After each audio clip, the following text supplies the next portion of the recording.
Hi, I'm Anna. I've been with Rob for a long time. We met in college, got married soon after, and have been together for 15 years. Life with Rob was mostly peaceful. We lived in a nice house, had good jobs, and liked a lot of the same things. But there was something missing: a child. We tried for a long time to have a baby. We went to doctors, tried different treatments, and even thought about adopting. But nothing worked. As time went on, not being able to have a child started to make us argue more, and our future didn't seem so bright anymore. Then one day, something changed. It was a regular Wednesday morning. I woke up feeling a bit sick. I thought it was something I ate, but then I realized I missed my period. Could it be? I quickly found a pregnancy test in the bathroom and used it. Waiting for the result felt like forever. When I finally looked, it was positive. My heart raced. We were pregnant. I had to tell Rob. He was in the living room, doing some work. I took a deep breath and told him I was pregnant. But his reaction wasn't what I expected. He seemed worried and unsure if it was safe at our age. I felt hurt. I thought he'd be happy. We argued a bit, but I convinced him that we should be happy about it. The next few months were hard. I was often sick, tired, and felt exhausted all the time. But I held on to hope that our baby would bring us closer together and make our future brighter. But every little kick from inside reminded me why it was all worth it. One day, after feeling particularly weak, I collapsed. Thankfully, Rob was home and rushed me to the hospital. As I lay on the cold hospital bed surrounded by beeping machines, I felt more vulnerable than ever before. Is she going to be okay? I heard Rob ask to Dr. Mitchell, his voice full of worry. She needs rest, Dr. Mitchell replied. Her body is under a lot of strain due to the pregnancy. It's important that she stays relaxed and avoids stress. That hospital stay was the first of many. Each time I was admitted, I'd watch Rob from the window, pacing back and forth in the hospital corridor, talking on the phone, sometimes even arguing with the billing department. One evening, as I lay in the hospital bed, Rob walked in with a tired look on his face. I met with Dr. Mitchell, he began. He said we need to consider the possibility of bed rest for the rest of the pregnancy. I nodded slowly. If it's best for the baby, I'll do it. Rob sat down next to me, holding my hand. I'm sorry, Anna. I wish I could do more to help. I squeezed his hand. You're here with me. That's more than enough. However, as the days went by, Rob's visits became less frequent. Sometimes he'd call.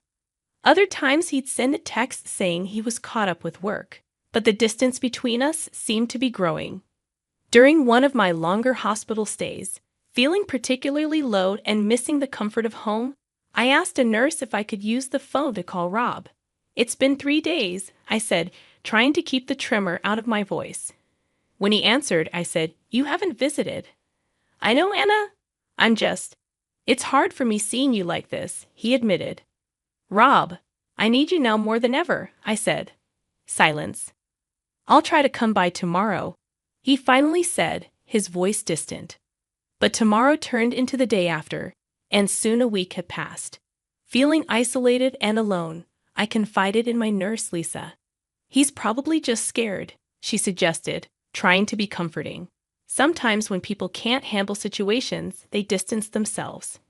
One morning, after a particularly difficult night, Dr. Mitchell came into my room. I think it's time we discuss the birth plan, Anna, he began cautiously. There are some decisions to be made. Rob, despite his absences, was there for that discussion. We sat hand in hand, listening to our options, praying for the strength to make the right choices. Days turned into weeks, and as the due date approached, I felt a mix of excitement and apprehension. But I held on to hope, believing that once our child arrived, everything would fall into place. Little did I know, the hardest part of our journey was yet to come. The first moments of holding my daughter, Emma, in my arms were moments of pure bliss. Her tiny fingers, her soft cooing sounds, it felt like a dream. But that dream was quickly shattered by Dr. Mitchell's grim announcement. Anna, Rob. He began with a heavy sigh. There are some concerns regarding Emma's health. We've observed some abnormalities that suggest she might have a severe condition. Rob's face turned pale. What are you talking about? He asked, alarmed. We'll need to run more tests to be certain, but it's important you're both prepared, Dr. Mitchell replied, his voice gentle but firm. That evening, as I cradled Emma, Rob walked into the room, a storm brewing in his eyes. He looked at me, then at Emma, and took a deep breath. Anna, he started, his voice shaking. How could you give birth at this age? We knew the risks. Tears welled up in my eyes. Rob, I thought we wanted this. I thought we wanted a family, I said, almost pleadingly. He was nearly shouting now. You should have considered an abortion. Why bring a child into the world with so many complications because of your selfishness? We now have a possibly sick child to look after, he accused. I was shocked. Rob, she's our daughter. We should be together in this, not pointing fingers, I said, trying to reason with him. But his face was red with anger. I can't believe I'm in this situation. I can't raise a child with potential disabilities. It's not the life I imagined, he said bitterly. As the weight of his words sank in, a cold dread filled my heart. So what are you saying? I asked, my voice trembling. Rob hesitated for a moment. I don't think I can do this. I can't be here, not like this, he finally said, looking away. It felt like the floor had been pulled from beneath me.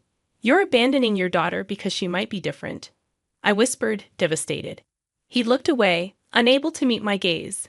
I just can't handle it, he muttered. Devastation turned into determination. Fine, if you're leaving, then leave for good. But you'll have no claim over Emma, I declared, my voice shaking with emotion. He didn't respond. Instead, he turned and walked away, leaving me with our newborn daughter, grappling with the uncertainty of our future. The first few weeks after Rob left were the hardest. The house felt empty, but the silence was deafening, and the reality of being a single mother weighed heavily on me. But every time I looked into Emma's big, innocent eyes, I felt a surge of determination. I was going to make sure she had the best life possible, no matter what it took. My sister, Linda, was a godsend during this time. She came over often, helping with household chores and looking after Emma so I could rest. One evening, as I was feeding Emma, Linda walked in, holding 2 mugs of hot cocoa. Anna, she began gently, you need to think about the future. Have you considered finding a place of your own? I sighed, looking around the home that held so many memories. I've thought about it, but the thought of leaving this place, it's just hard. Linda took my hand. I know, but think about Emma. This house will always remind you of Rob and everything that happened. You both deserve a fresh start. She was right. I needed to let go of the past and focus on building a new life for Emma and me. The search for a new place wasn't easy. With my limited savings and no job, options were limited. But then one day, Linda called me excitedly. Anna, you won't believe what I found. There's a small house for rent in my neighborhood. It's perfect for you and Emma. I went to see the house the very next day. It was a cozy 2-bedroom place with a small garden in the back. The landlord, Mrs. Peterson, was a kind elderly lady who lived next door. Linda speaks very highly of you, Mrs. Peterson said, smiling warmly. The place is yours if you want it. I felt tears of gratitude welling up. Thank you, Mrs. Peterson. This means so much to me. Moving in was hectic, but with Linda's help, we managed. As I set up Emma's room, filling it with toys and her tiny clothes, a sense of peace washed over me. This was our home, our sanctuary. Linda popped her head into the room. How's it going in here? I smiled, hugging Emma close. It's perfect. I can't thank you enough. She hugged us both. That's what family is for. You're not alone in this, Anna. Remember that. Days turned into weeks, and life began to settle into a new routine. Morning walks with Emma, visits to the local park, and coffee dates with Linda became our new normal. One day, as Emma and I were playing in the garden, Mrs. Peterson walked over holding a tray of freshly baked cookies. Thought you two could use a treat, she said, smiling. I smiled back, taking a cookie. Thank you, Mrs. Peterson. It's delicious. She chuckled. Call me Ellie. Feels strange being called Mrs. Peterson by my new neighbor. We chatted as Emma giggled and played. Ellie shared stories of her own children, offering advice and wisdom. I felt a connection, a sense of community that had been missing for so long. As the days went by, the pain of the past began to fade. With the support of my sister and new friends like Ellie, I realized that while one chapter of my life had closed, another even more beautiful one was just beginning. Emma's first birthday was just around the corner, and I was deep in preparations. Ellie and Linda offered their assistance, suggesting ideas for decorations and games. As the day drew nearer, I found myself reflecting on the whirlwind of the past year. My baby girl, Emma, was blossoming into a bubbly, inquisitive child, her laughter a constant source of joy. One afternoon, as I was laying Emma down for her nap, the phone rang. The sound was sharp and unexpected. "Hello?" came the familiar voice. It was Dr. Mitchell. I felt a twinge of anxiety. "Dr. Mitchell, is there a problem?" He hesitated, which only deepened my concern. "Anna, I need you to come to the hospital. There's something about Emma we need to discuss." I felt my heart in my throat. "Is she okay?" His voice was thick with regret. "Please come in. We need to talk face to face." Linda agreed to watch Emma while I rushed to the hospital. The drive felt much longer than it was, my mind racing with worst-case scenarios. Dr. Mitchell greeted me in his office, his usually calm face lined with worry. "Anna, I'm so sorry to call you in this way. My patience was thinning. What's going on?" Taking a deep breath, he began, "There's been a grave error. The initial test we ran on Emma after her birth got mixed up with another baby's." My confusion grew. "Meaning?" He met my gaze, his eyes filled with regret. "Emma is healthy, Anna. She doesn't have any medical condition. I can't express how deeply sorry I am." The weight of his words hit me hard. "You mean to tell me I've lived this past year under false assumptions? My life turned upside down because of this." His voice was barely above a whisper. "Yes, and it's my responsibility. I can't begin to fathom the pain this has caused." I thought of Rob, of the bitterness and the pain this mistake had caused. "It's shattered my life," I said. Dr. Mitchell looked defeated. "I know words can't change the past, but I'll do everything I can to make it right." I took a moment to collect my thoughts. I need time to process this. Driving home, a mix of relief and fury consumed me. Yet seeing Emma's joyful face as I walked in grounded me. She was my world, and she was okay. That night, Linda and I sat down, and I relayed everything. She was horrified. "Hannah, what are you going to do?" I looked at Emma, peacefully sleeping. "For now, nothing. And I don't want Rob to know. He made his choice." Linda squeezed my hand. "You're strong, Anna. Remember, you're not alone in this." In the stillness of the night, I reflected on our journey. Yes, the revelation about Emma's health was bittersweet, but one thing was for sure. I would protect and cherish her regardless of the past. The swift passage of time amazed me. Before I knew it, Emma was already 5 and gearing up for her first day of school. My feelings were a whirlwind of pride, hope, and the natural apprehension of a mother. At breakfast a few days before school, Emma gazed at me, her eyes shimmering with anticipation. "Mom, will I be going to school like other kids?" I smiled warmly. "Yes, sweetie. In just a few days, you'll be starting." Her face lit up. "Will I find friends there? Will they like me?" Touched by her innocence, I assured her, "Emma, you're such a lovely girl. Of course they'll adore you." On her first day, dressed in her new school uniform with a pink backpack hanging from her shoulders, Emma paused at the school gates with a quiver in her voice. She admitted, "Mommy, I'm scared. No one will talk to me." I crouched to her eye level. "Honey, always remember to be yourself. You're amazing, and they'll see that. Just give it some time." Her small hand waved goodbye as she joined the bustling crowd of students. I watched her until she was out of sight, my heart heavy with the typical worries of a parent. A few weeks later, Emma was all excitement and stories about her new friend, Sophia. Their adventures during breaks, their shared love for painting, and their little secrets. One day, she bounced home, asking, "Mom, can Sophia come over tomorrow?"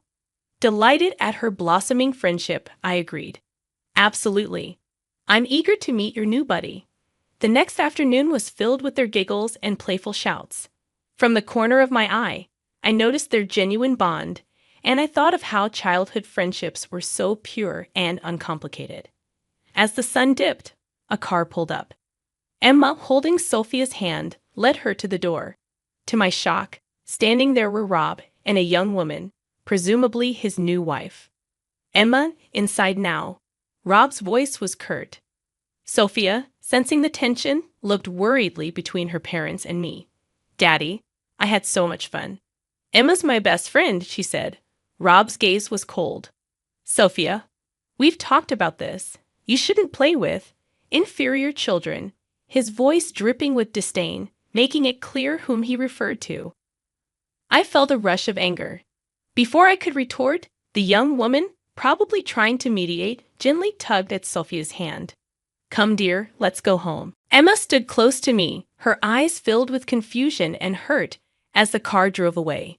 She whispered, "Mom, why did he say that?" Holding her close, I replied, "Sometimes, sweetie, people don't say the nicest things. But always remember, you're wonderful just the way you are."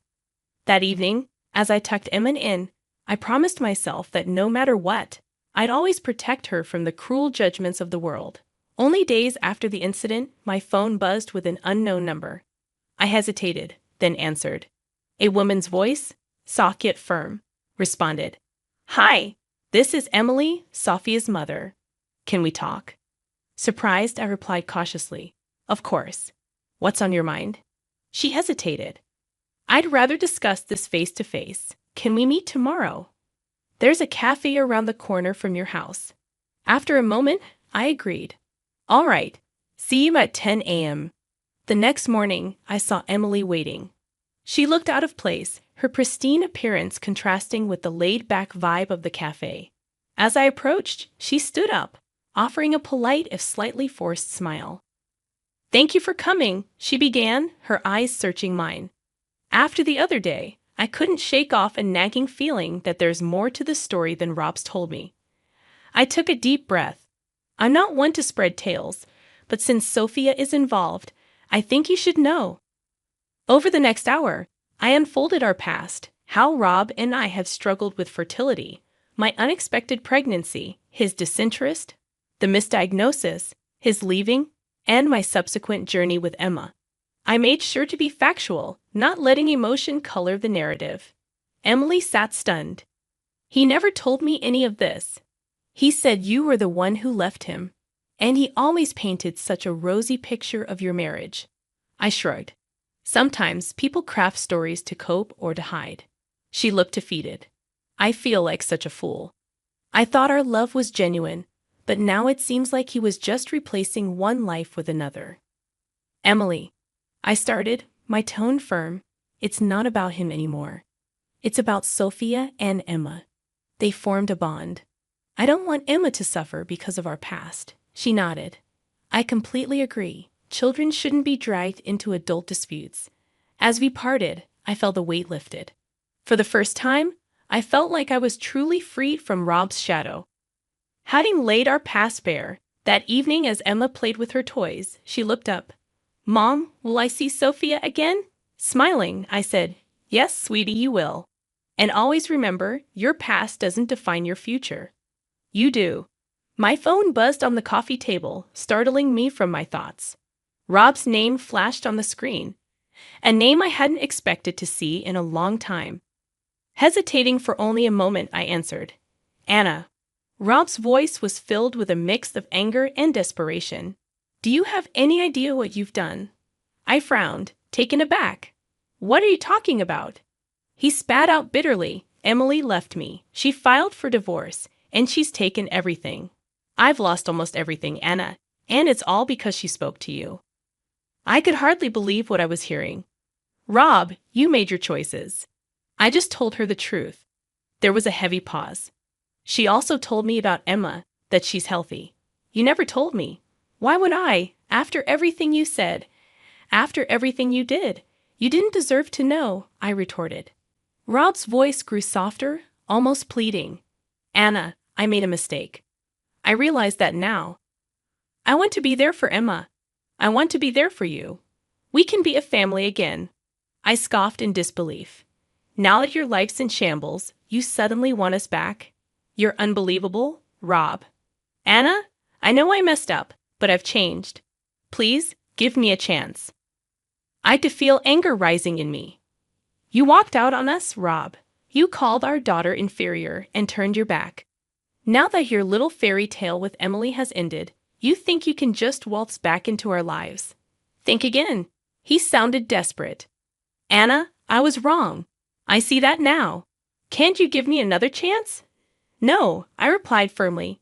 Emma and I have moved on. We're doing just fine without you, and we don't need or want you in our lives. But Anna? He started, but I ended the call. My heart was racing. I took a deep breath, letting the emotions wash over me. Emma and I had each other, and that was all that mattered. I wouldn't let Rob's selfishness disrupt our peace.